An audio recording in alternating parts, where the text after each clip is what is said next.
तो जैसे कि आप लोग जानते हो, आखिरी के 3.5 महीने बस रह चुके हैं for your CA foundation examination. तो क्या सारी चीज़ें आपको फॉलो करनी पड़ेगी so that you can at least score 250+ marks in these examinations. पहली बात तो आप लोगों को आने वाले 3.5 महीने को 4 हिस्सों में डिवाइड करना है, जिसके आखिरी के 15 दिन आप लोग डेडिकेटेडली सिर्फ पास्ट पेपर्स और मॉक टेस्ट जो है वो सॉल्व करने वाले हैं। तो बेसिकली पढ़ाई करने के लिए आपके पास है आने वाले 3 महीने। इन 3 महीनों को आपको क्या करना है, 3 हिस्सों में डिवाइड करना है। और सबसे पहला जो हिस्सा रहेगा जिसमें आप करने वाले हो 1-to-1 reading of all the subjects. Of course अगर वो मैथमेटिक्स या अकाउंटिंग है तो सिर्फ रीडिंग से बात नहीं बनेगी, you will also have to solve every questions. और यही करते वक्त आपको क्या करना है, you suppose to take out certain pointers जो आपके लिए डिफिकल्ट जा रहे हैं या जिसमें आपने गलत सॉल्व किया है।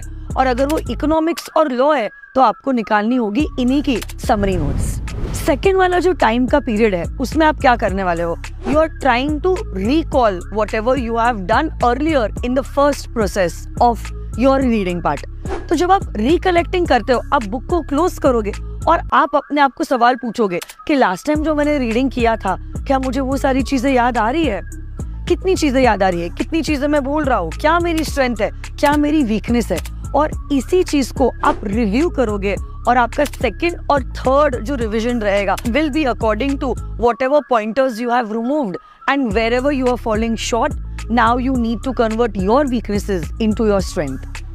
And now the most crucial 15 days before the examination, आप लोगों को बहुत सारे पेपर्स सॉल्व करने होंगे। इनफैक्ट हर एक एग्जामिनेशन, जैसे कि अकाउंट्स पेपर है, लॉ पेपर है, मैथ्स है, इकोनॉमिक्स है, आपको 3 पेपर्स तो हर सब्जेक्ट के लिए सॉल्व करने ही होंगे, और वो भी एग्जाम कंडीशंस में।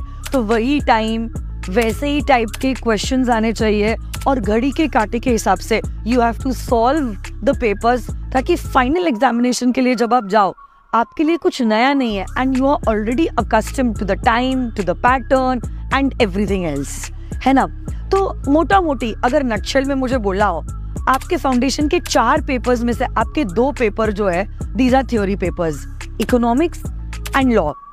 इकोनॉमिक्स तो बहुत इजी है स्कोर करने के लिए। मैं तो कहूँगी हर रोज आप एक डेडिकेटेड समय इकोनॉमिक्स के लिए दीजिएगा, क्योंकि इसमें आप सबसे कम मेहनत में सबसे ज्यादा मार्क्स जो है वो स्कोर कर सकते हो। तो इकोनॉमिक्स और लॉ की जो मैं बात कर रही थी वो यही था कि इकोनॉमिक्स और लॉ में आप शॉर्ट नोट्स बनाइए और उसी को मल्टीपल टाइम्स रिव्यू कीजिए, रिवाइज कीजिए और रिकॉल कीजिए। और जहाँ तक आपके प्रैक्टिकल पेपर्स है जैसे कि मैथमेटिक्स एंड अकाउंटिंग, तो you just have to follow one mantra and that is practice, practice and practice. This is the way you can score really good in your coming examination. And lastly, stay calm and stay positive. Stay inspired, stay blessed, and all the best. Thank you.